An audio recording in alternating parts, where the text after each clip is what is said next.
Hey all, welcome back to the Fire and Water Cooking Podcast. My name's Darren, I'm your host, and I am the host of the Fire and Water Cooking channel on YouTube, Facebook, Instagram, Twitter. And today we're going to discuss some future episodes and what I've got planned coming up for the podcast. And we're going to discuss a little bit about sous vide and barbecue and how they work together. So I'll be right back. Thanks for joining. Smoking, grilling, getting hot and hotter, sous vide and chilling from fire and water.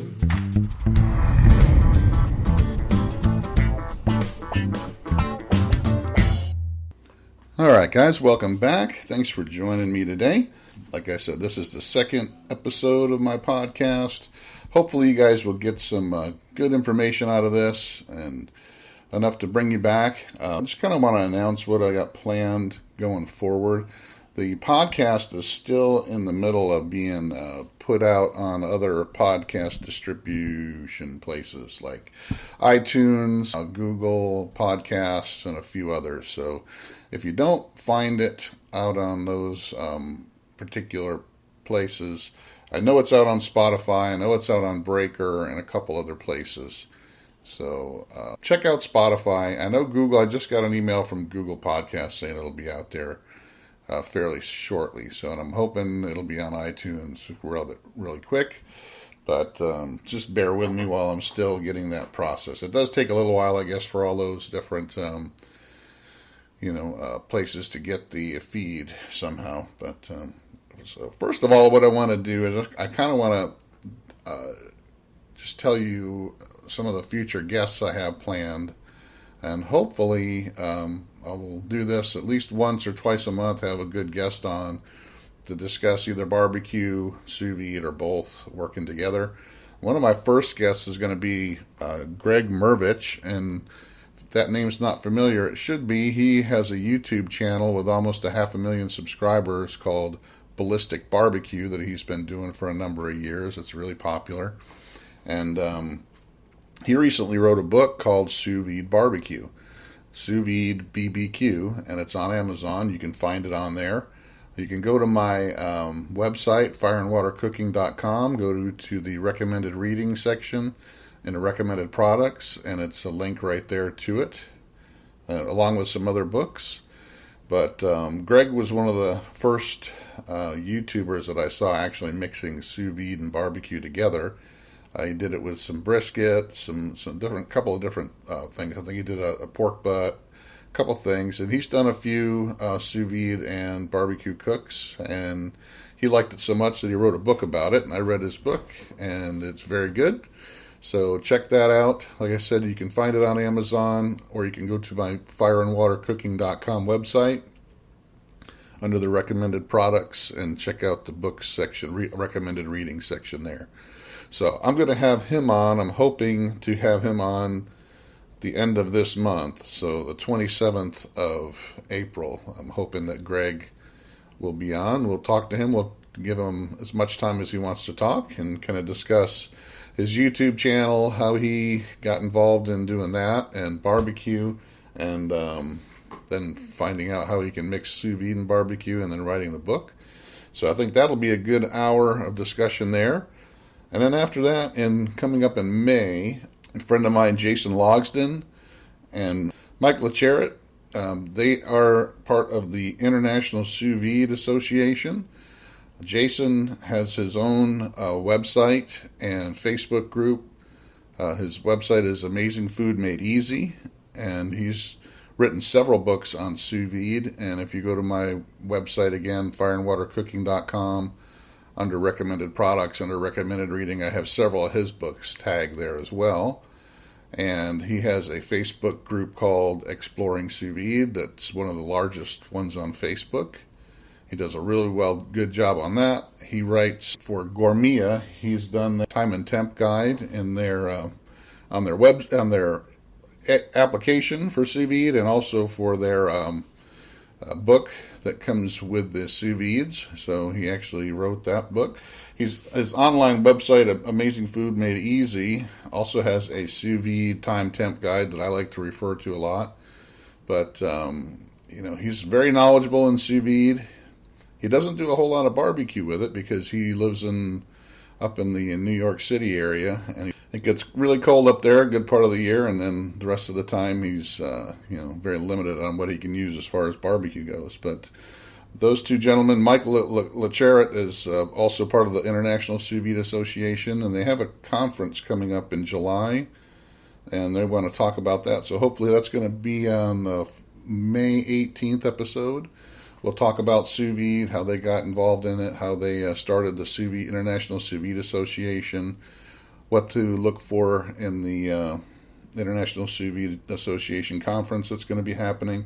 They're going to have some really great guests at that conference, including Meathead Goldwyn from AmazingRibs.com, and I know that Cole Wagner from Anova is going to be there, and a bunch of different sous vide chefs. Justice Stewart, who also wrote a book on sous vide, and several others. Some international chefs, some national chefs, some people that work for Polyscience that are kind of credited for developing the modern day sous vide circulator.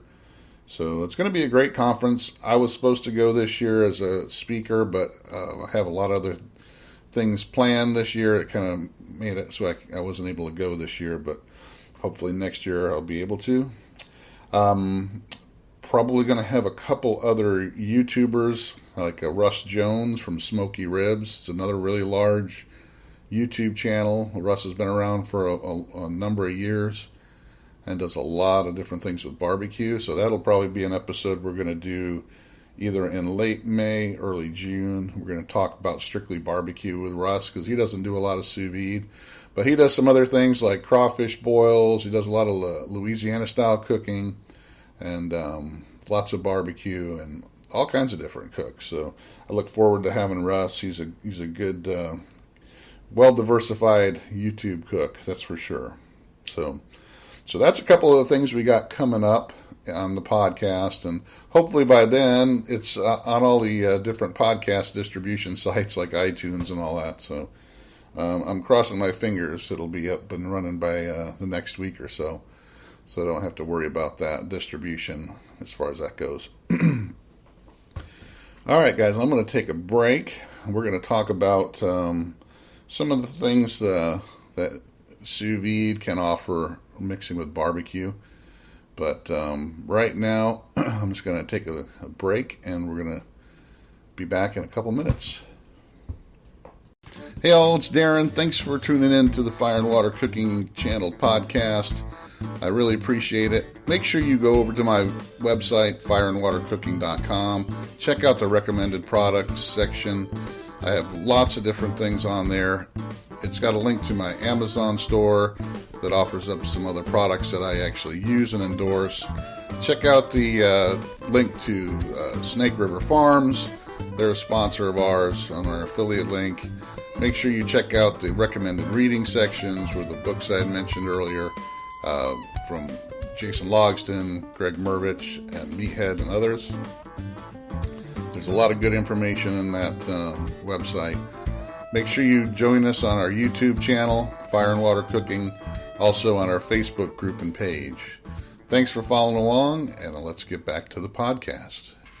All right, guys, welcome back. Thanks for joining me again. And like I said, in this part of the podcast, I just want to talk about why sous vide and barbecue go well together, and I'm kind of give you some different places you can go to do some more research. If you're new to sous vide, barbecue's been around a while, and I've been doing barbecue for 40 years, ever since I've been cooking, and really love cooking low and slow, hot and fast, grilling, smoking, just about anything you can do on a grill. I make pizzas on the grill.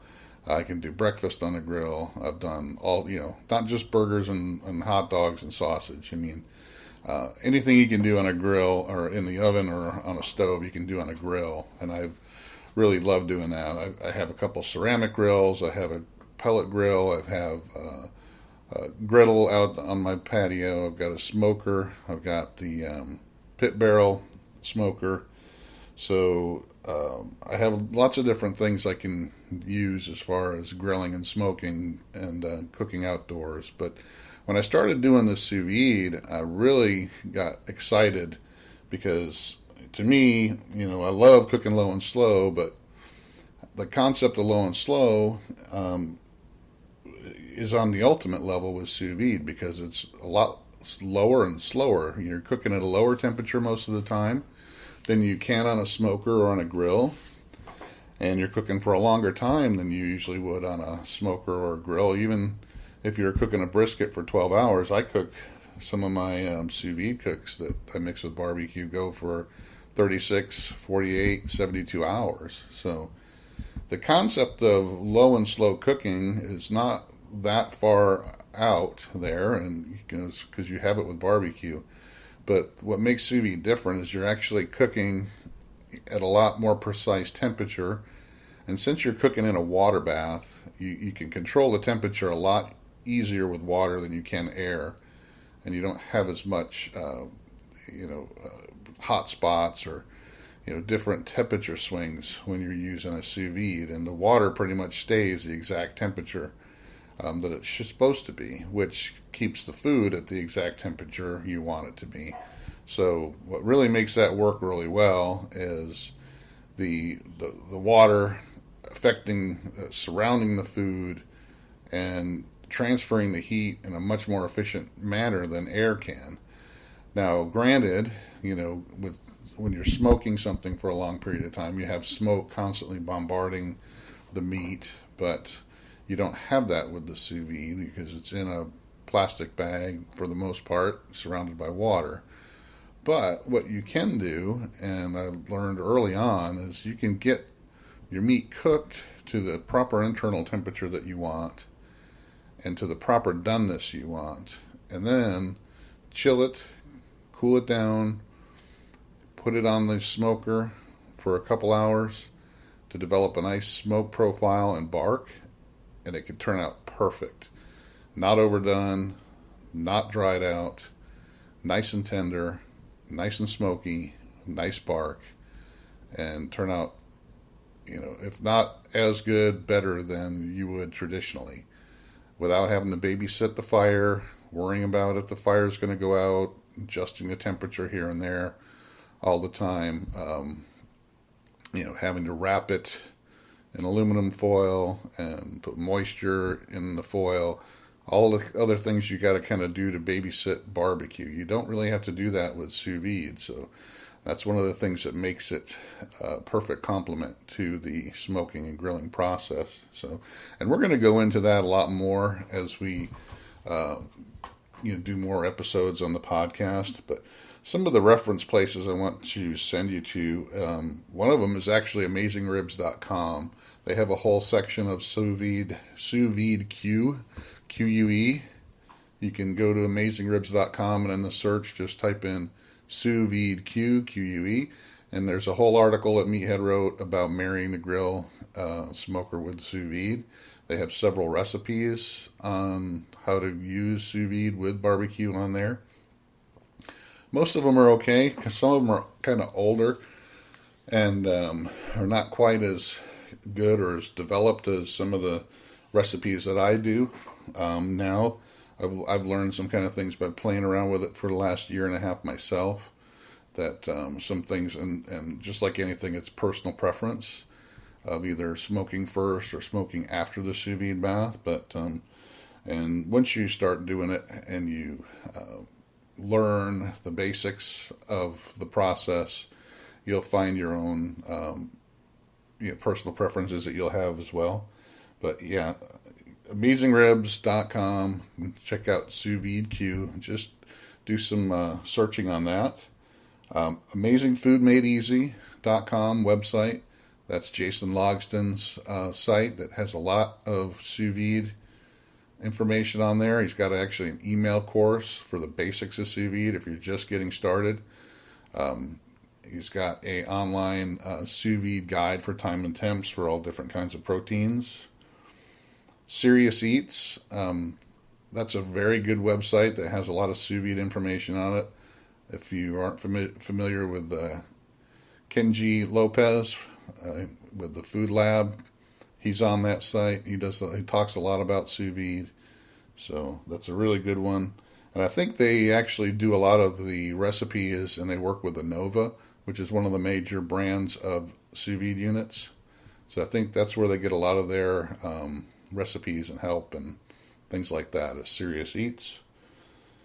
You can check out the Joule sous vide unit. They have an application for your iPhone or Android that has some help in it. You don't really need to have the Joule unit to use their app for time and temps and recipes. You can actually just skip the part where it uses the sous vide and just go for the times and temps and the recipes. And they actually have a pretty good setup on there. Like I said, that's a good couple places to start. YouTube has a lot of different videos. You can go to my site as well, fireandwatercooking.com, and then that'll link you to a lot of my YouTube videos. That'll link you to a lot of other information under resources that has a bunch of different more websites that can talk about sous vide and barbecue and working them together. Like I said, also in a recommended reading under recommended products, there's lots of books there that I have listed that talk more about sous vide and barbecue. So there's lots of information out there if you take the time to look at it and digest it. The basics of sous vide are not that much harder than any other cooking method, really. It's time and temp are based on, the time is the tenderness. How long you cook it will determine how tender the meat's going to be, and the temperature is going to determine your doneness of your meat. So let's say you want a really tender brisket and you want it to be medium rare.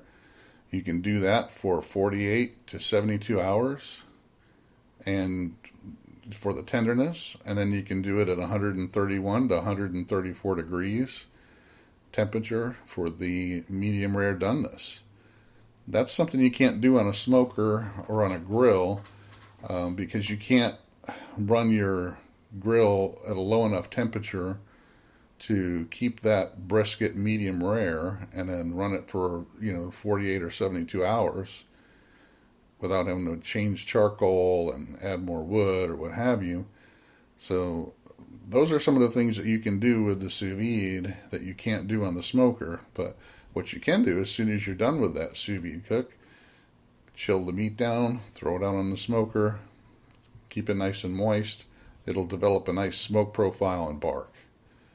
So that's one of the things I really think that shine really well when you mix the two. Sure, you can do a traditional style brisket using the sous vide and barbecue method, but where it really shines is if you take a rack of beef ribs that normally on the smoker you would have to cook to well done to over 200 degrees internal temperature for them to be tender. Just like I was talking about with the brisket, you can cook these at medium rare to medium, at 134, 135 degrees for a longer period of time, 36, 48 hours, and then have them nice and tender, nice and medium, and then finish them up on the grill to get a little bit of smoke, a little bit of heat, and sear them up. And then they can turn out perfect. So, but that's some of the things I really love to do with that.